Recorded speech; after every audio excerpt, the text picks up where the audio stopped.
जय हिंद दोस्तों, स्वागत है आप सभी का सत्येंद्रनाथ टैगोर ग्रुप के ऑनलाइन प्लेटफॉर्म पर। मेरा नाम है श्रेष्ठ खरे। दोस्तों, जो हमने प्रीवियस ईयर क्वेश्चन की एक लेक्चर सीरीज प्रारंभ की थी, मेरा स्वास्थ्य सही ना होने के कारण कुछ दिनों से मैं उसको कंटिन्यू नहीं कर पाया, लेकिन अब सब सही है तो आज से हम कंटिन्यू करते हैं। तो इससे पहले हमने हिंदी वर्णमाला में 3 सेटों को कवर कर लिया था। आज का जो हमारा है वो चौथा सेट है। तो चलिए स्टार्ट करते हैं अपना लेक्चर। देखते हैं आज का पहला क्वेश्चन। लेक्चर को स्टार्ट करने से पहले यदि आपने अभी तक हमारे चैनल को सब्सक्राइब नहीं किया है तो सब्सक्राइब बटन पर क्लिक कर हमारे चैनल को सब्सक्राइब करें, ताकि आपको हमारे आने वाले वीडियोस की अपडेट मिलती रहे। और इस वीडियो की पीडीएफ आप हमारे टेलीग्राम ग्रुप से डाउनलोड कर सकते हैं, जिसकी लिंक मैंने इस वीडियो के डिस्क्रिप्शन में दी है। चलिए देखते हैं आज का पहला क्वेश्चन। क्वेश्चन है, टा वर्ग की ध्वनियों का उच्चारण स्थान है। यह क्वेश्चन आपका जेल डिपार्टमेंट रिक्वायरमेंट 2015 में पूछा गया।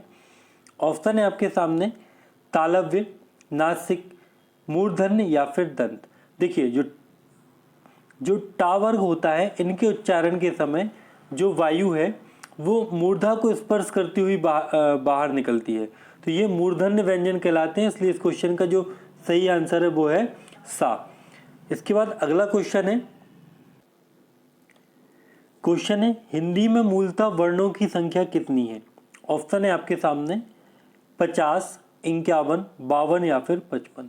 तो हिंदी वर्णमाला में मानक रूप से 52 वर्ण माने गए हैं, जिनमें 11 स्वर 33 व्यंजनों को शामिल किया जाता है। तो इस क्वेश्चन का सही ऑप्शन क्या है? 52 इस क्वेश्चन का सही आंसर है। अगला क्वेश्चन इसके बाद है, क्वेश्चन है ता वर्ग की ध्वनियों का उच्चारण स्थान है। ऑप्शन है आपके सामने नासिक,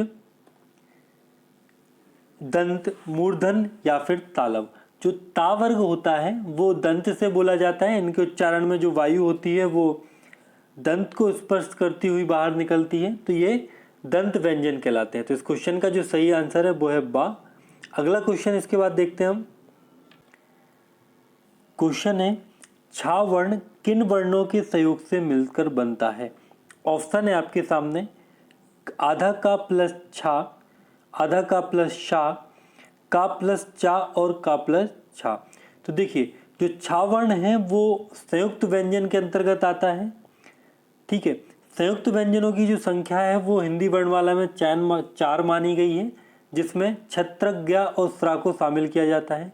यदि हम बात करें छा की, तो ये आधा का और शा से मिलकर बनता है। याद रखिए, यहाँ पर हमेशा आधा का ही होता है हलंत के साथ, तभी वो ऑप्शन सही माना जाता है। तो इस क्वेश्चन का सही आंसर क्या है? बा इस क्वेश्चन का सही आंसर है। अगला क्वेश्चन इसके बाद क्वेश्चन है त्रा ध्वनि किसके अंतर्गत आती है। ऑप्शन है आपके सामने संयुक्त वर्ण, तालव्य, घोष वर्ण या फिर मूल स्वर्ण। तो देखिए, अभी मैंने आपको बताया कि 4 संयुक्त अक्षर होते हैं, जिसमें छत्रक, ज्ञ को और स्रा को शामिल किया जाता है। जो त्रा है वो संयुक्त वर्ण के अंतर्गत आता है। तो इस क्वेश्चन का जो सही आंसर है वो है आ। अगला क्वेश्चन इसके बाद देखते हैं। क्वेश्चन है का किस प्रकार का व्यंजन है। ऑप्शन है आपके सामने ऊष्म, स्पर्श, अंतस्य या इनमें से कोई नहीं। तो देखिए, वर्णमाला में ऐसे वर्ण जिनके उच्चारण में वायु, मूर्धा, दंत, तालु, ओष्ठ आदि को स्पर्श करती हुई बाहर निकले, उन्हें स्पर्श व्यंजन कहते हैं। और का को स्पर्श व्यंजन में शामिल किया जाता है। इनकी कुल संख्या क्या होती है? 25 इनकी कुल संख्या होती है। तो इस क्वेश्चन का जो सही आंसर है वो है बा। अगला क्वेश्चन इसके बाद देखते हैं हम। तो क्वेश्चन है कि छा ध्वनि किसके अंतर्गत आती है। देखिए, वही क्वेश्चन है, बार बार इनको अलग अलग वर्णों को लिखकर पूछा जा रहा है। तो क्वेश्चन है कि छा जो ध्वनि है वो किसके अंतर्गत आती है। ऑप्शन है आपके सामने मूल स्वर, घोष वर्ण, संयुक्त वर्ण या फिर तालव। तो जो हमारी छा ध्वनि है वो संयुक्त वर्ण के अंतर्गत आती है। तो इस क्वेश्चन का सही आंसर क्या है? सा इस क्वेश्चन का सही आंसर है। अगला क्वेश्चन इसके बाद देखते हैं।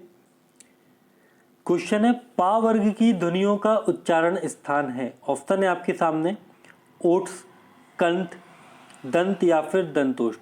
तो देखिए, जो पा वर्ग है वो ओट्स की सहायता से बोला जाता है, तो इसका सही आंसर क्या है? आ इस क्वेश्चन का सही आंसर है। अगला क्वेश्चन इसके बाद है, क्वेश्चन है त्रावर्ण किन वर्णों के सहयोग से मिलकर बना है? ऑप्शन है आपके सामने ता प्लस आ, ता प्लस रा, ता प्लस रा या फिर त्रा प्लस आ।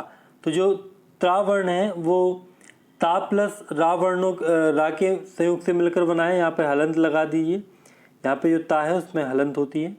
तो इस क्वेश्चन का सही आंसर क्या है? बा है। अगला क्वेश्चन इसके बाद देखते हैं हम। क्वेश्चन है ए और आय का उच्चारण स्थान है। ऑप्शन है आपके सामने कंठ, कंठ ओट्स, कंठ तालव या फिर ओट्स। तो देखिए, जब ए और औ का उच्चारण किया जाता है तो वायु कंठ और तालव दोनों को स्पर्श करती हुई बाहर निकलती है, इसलिए इन्हें कंठ तालव व्यंजन कहा जाता है। तो इस क्वेश्चन का सही आंसर क्या है? सा इस क्वेश्चन का सही आंसर है। अगला क्वेश्चन इसके बाद है, क्वेश्चन है कि हस्त स्वर कौन से हैं? सही विकल्प का चयन कीजिए। ऑप्शन है आपके सामने का, आ, पा या बड़ा आ ई उ या फिर का, आ ई उ री या फिर आ ई उ री। तो देखिए, इसमें से जो हर्ष स्वर हैं वो क्या होते हैं? जिन स्वरों के उच्चारण में हमें कम वायु की आवश्यकता होती है या फिर एक मात्रा का समय लगता है, उन्हें हम हर्ष स्वर कहते हैं या इन्हें मूल स्वर भी कहते हैं। इसमें आ ई उ री को शामिल किया जाता है। तो इस क्वेश्चन का जो सही आंसर है वो है सा। अगला क्वेश्चन इसके बाद देखते हैं हम। क्वेश्चन है निम्नलिखित में से कौन सा एक संयुक्त व्यंजन नहीं है? ऑप्शन है आपके सामने छा, शा, त्रा या फिर ज्ञा। तो देखिए, मैंने आपको बताया कि जो संयुक्त व्यंजन होते हैं उनकी संख्या 4 है, जिसमें छत्रज्ञा और स्रा को शामिल किया जाता है। तो जो शा है ये संयुक्त व्यंजन नहीं है। तो इस क्वेश्चन का जो सही आंसर है वो है बा। अगला क्वेश्चन इसके बाद हम देखते हैं। क्वेश्चन है वर्ण विभाजन कहलाता है। ऑप्शन है आपके सामने वर्णों को जोड़ना, वर्णों को पृथक पृथक करना, शब्दों को जोड़ना या शब्दों को अलग करना। तो इस क्वेश्चन का जो सही आंसर है वो है वर्णों को पृथक करना, जो है वो वर्ण विभाजन कहा जाता है। तो इस क्वेश्चन का सही आंसर है बा। अगला क्वेश्चन इसके बाद देखते हैं। क्वेश्चन है हिंदी वर्णमाला में स्वरों की कुल संख्या कितनी है? ऑप्शन है आपके सामने 10, 12, 11 या फिर 9। तो इस क्वेश्चन का जो सही आंसर है वो है सा 11। लेखन के आधार पर 11 स्वर माने गए हैं, जिसमें छोटा आ, बड़ा आ, छोटी ई, छोटा ऊ, बड़ी ई, है ना, बड़ा ऊ, ए, ऐ, ओ, औ को शामिल और क्या कहलाते री को शामिल किया जाता है। तो ये हमारे हिंदी वर्णमाला में कुल स्वर हैं जिनकी संख्या 11 मानी गई है। तो इस क्वेश्चन का सही आंसर क्या है? सा इस क्वेश्चन का सही आंसर है। अगला क्वेश्चन इसके बाद देखते हैं हम।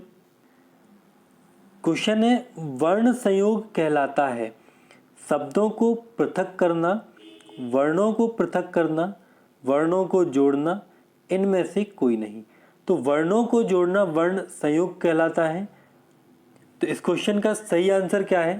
सा इस क्वेश्चन का सही आंसर है। अगला क्वेश्चन इसके बाद, क्वेश्चन है कि दीर्घ स्वरों का समूह चुनिए। ऑप्शन है आपके सामने छोटा आ, छोटी ई, छोटा ऊ और री, बड़ा आ, ई, ऊ और ए, ना, पा, टा और दा, ई, ऊ, ए और छोटा आ। तो देखिए, दीर्घ स्वर ऐसे स्वर होते हैं जिनके उच्चारण में एक मात्रा से ज़्यादा का समय लगता है। इन्हें हम द्विमात्रिक स्वर भी कहते हैं और इनमें बड़ा आ, बड़ी ई, ऊ और ए को शामिल किया जाता है। ठीक है, तो इस क्वेश्चन का जो सही आंसर है वो है बा। अगला क्वेश्चन इसके बाद हम देखते हैं। क्वेश्चन है गा में री की मात्रा लगने पर गा का रूप होगा। ऑप्शन है आपके सामने ग्रा, गा के ऊपर रकार, ग्री या फिर गा के नीचे रकार। तो जो गा के नीचे रकार वाला आंसर है वो आपका सही है। तो इस क्वेश्चन का सही आंसर क्या है? दा है। अगला क्वेश्चन इसके बाद हम देखते हैं। क्वेश्चन है सा वर्ण है। ऑप्शन है आपके सामने ओट्स, दंत, मूर्धन या फिर तालव। तो देखिए, जो सा वर्ण है वो दंत व्यंजन के अंतर्गत आता है। तो इस क्वेश्चन का सही आंसर बा है। इसके अलावा यदि हम दंत व्यंजनों की बात करें उसमें ता वर्ग को और ला और रा को भी शामिल किया जाता है। ठीक है, अगला क्वेश्चन इसके बाद हम देखते हैं। क्वेश्चन है ज्ञा वर्ण किन वर्णों के संयोग से मिलकर बनता है। ऑप्शन है आपके सामने जा प्लस अइया, आधा जा प्लस अइया, जा प्लस धा या फिर जा प्लस न्या। तो जो ज्ञा वर्ण है वो आधा जा प्लस अइया से मिलकर बनता है, तो इस क्वेश्चन का सही आंसर बा है, यह एक संयुक्त व्यंजन है। अगला क्वेश्चन इसके बाद हम देखते हैं। क्वेश्चन है शा शा शा और हा किस वर्ग के व्यंजन है। ऑप्शन है आपके सामने अंतस्य, ओट्स, ऊष्म या फिर तालब। देखिए जो शा शा शा और हा है यह ऊष्म व्यंजन होते हैं, तो इस क्वेश्चन का सही आंसर सा है। अगला क्वेश्चन इसके बाद हम देखते हैं। तो हमारा अगला क्वेश्चन है घोष ध्वनियों के उच्चारण में पैदा होती है। ऑप्शन है आपके सामने संघर्ष, स्पर्श, झंकृति या इनमें से कोई नहीं। तो देखिए जब घोष ध्वनियों का उच्चारण किया जाता है तो उनके उच्चारण में झंकृति पैदा होती है, तो इस क्वेश्चन का सही आंसर सा है। अगला क्वेश्चन इसके बाद हम देख लेते हैं। अगला क्वेश्चन है ऊष्म व्यंजन कितने होते हैं। ऑप्शन है आपके सामने 4, 3, 2 या फिर 1। तो देखिए ऊष्म व्यंजनों की संख्या हिंदी वर्णमाला में 4 मानी गई है, जिसमें शा शा शा और हा को शामिल किया जाता है। तीनों प्रकार के शा और हा को ऊष्म व्यंजनों के अंतर्गत रखा जाता है। तो इनकी संख्या कितनी है, 4 है। तो इस क्वेश्चन का सही आंसर क्या है, आ इस क्वेश्चन का सही आंसर है। अगला क्वेश्चन इसके बाद है। क्वेश्चन है बलाघात कितने प्रकार का होता है। तो ऑप्शन है आपके सामने 1, 2, 5 या फिर 3। तो देखिए बलाघात जो होता है वो 3 प्रकार का होता है। तो इस क्वेश्चन का जो दा नंबर का ऑप्शन है, यहाँ पे 3 लिखा नहीं है, वहाँ पे आप लिख लीजिए 3। तो बलाघात 3 प्रकार का होता है। इसके बाद अगला क्वेश्चन हमारा है। क्वेश्चन है जीवा द्वारा सांस के अवरोध के आधार पर व्यंजनों को कितने भागों में बांटा गया है। तो इस क्वेश्चन का सही आंसर है दा 4। तो जीवा द्वारा सांस के अवरोध के आधार पर व्यंजनों को 4 भागों में बांटा गया है। अगला क्वेश्चन इसके बाद है। क्वेश्चन है चा, छा, जा और झा उदाहरण है। ऑप्शन है आपके सामने स्पर्शी व्यंजन के, स्पर्शी संघर्षी व्यंजन के, संघर्षी व्यंजन के, स्पर्शी संघर्षी व्यंजन के। ठीक है, तो इस क्वेश्चन का जो सही आंसर है वो है बा। ये जो है वो स्पर्श संघर्षी व्यंजन के उदाहरण, तो इस क्वेश्चन का सही आंसर क्या है, बा है। अगला क्वेश्चन इसके बाद हम देखते हैं। क्वेश्चन है हिंदी वर्णमाला में अयोग्यवाय वर्ण कौन है। ऑप्शन है आपके सामने आ और बड़ा आ, ई और ई, ऊ और बड़ा ऊ, अंग और आहा। तो हिंदी वर्णमाला में 2 अयोग्यवाय होते हैं, जिनमें अंग और आहा को शामिल किया जाता है। तो इस क्वेश्चन का सही आंसर क्या है, दा है। अगला क्वेश्चन इसके बाद हम देखते हैं। क्वेश्चन है ता वर्ग की ध्वनियों का उच्चारण स्थान है। ऑप्शन है आपके सामने नासिक, दंत, मूर्धन या फिर तालब। तो जो ता वर्ग हैं वो दंत से बोले जाते हैं। इसके अलावा सा, रा और ला को भी दंत से बोला जाता है, तो वो भी दंत व्यंजन कहलाते हैं। अगला क्वेश्चन इसके बाद हम देखते हैं। क्वेश्चन है वा वर्ण है। ऑप्शन है आपके सामने तालब, दंत ओष्ठ, ओट्स या फिर मूर्धन। तो जो वा वर्ण है वो दंतोष्ठ के अंतर्गत आता है, तो इस क्वेश्चन का सही आंसर बा है। यदि हम बात करें तालव्य व्यंजन की, तो इसमें ई, बड़ी ई, चा वर्ग और या और शा को रखा जाता है। ठीक है, जबकि यदि हम देखें ओट्स में, तो इसमें ऊ और पा वर्ग को रखा जाता है, और मूर्धन में री और टा वर्ग और जो पा वाला शा होता है उसको रखा जाता है। ठीक है, लेकिन यहाँ क्वेश्चन क्या था कि वा वर्ण है, तो वा एक दंतोष्ठ व्यंजन है, तो इस क्वेश्चन का सही आंसर बी है। अगला क्वेश्चन इसके बाद हम देखते हैं। क्वेश्चन है पक्षी में कितने व्यंजन वर्ण है। ऑप्शन है आपके सामने 2, 4, 3 और 5। देखिए जब हम पक्षी का विच्छेद करेंगे तो इसमें पा लिखेंगे, उसको आधा प्लस उसमें आ। ठीक है, फिर इसके बाद हम लिखेंगे प्लस में का, फिर उसके बाद आएगा आधा शा और फिर आएगा आ। तो यहाँ पे शा, का और पा को मिला के कुल 3 जो व्यंजन हैं वो पक्षी वर्ण में आते हैं। तो इस क्वेश्चन का सही आंसर क्या है, 3 है। अगला क्वेश्चन इसके बाद है।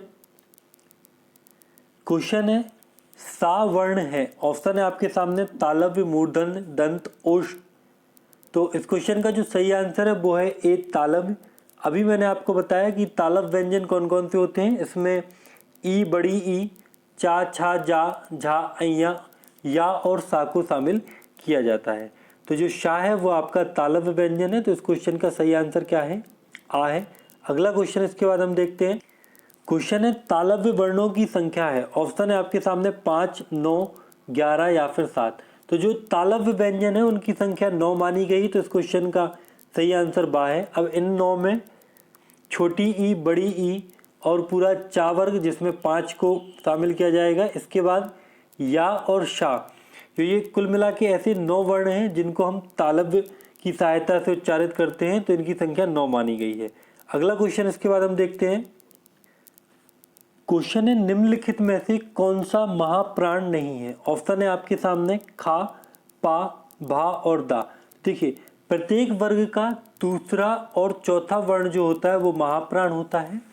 तो जो पा है वो आपका पहला वर्ण है, तो यह आपका महाप्राण नहीं है, यह अघोष एवं अल्प प्राण के अंतर्गत आता है। तो सही ऑप्शन क्या है आपका? बा इस क्वेश्चन का सही आंसर है। अगला क्वेश्चन जो कि आज के वीडियो का अंतिम क्वेश्चन है, चलिए देखते हैं। क्वेश्चन है चा वर्ग की ध्वनियों का उच्चारण स्थान है। ऑप्शन है आपके सामने दंत, तालव्य, ओठ या फिर कंठ। तो जो चा वर्ग की ध्वनियां हैं यह आपकी तालव्य से बोली जाती हैं। तो इस क्वेश्चन का जो सही आंसर है वो है बा, तालव्य। ठीक है, तो आज के वीडियो में इतना ही। यदि आपको वीडियो अच्छा लगता है तो वीडियो को लाइक और शेयर जरूर करें। कल मिलते हैं एक नए लेक्चर के साथ।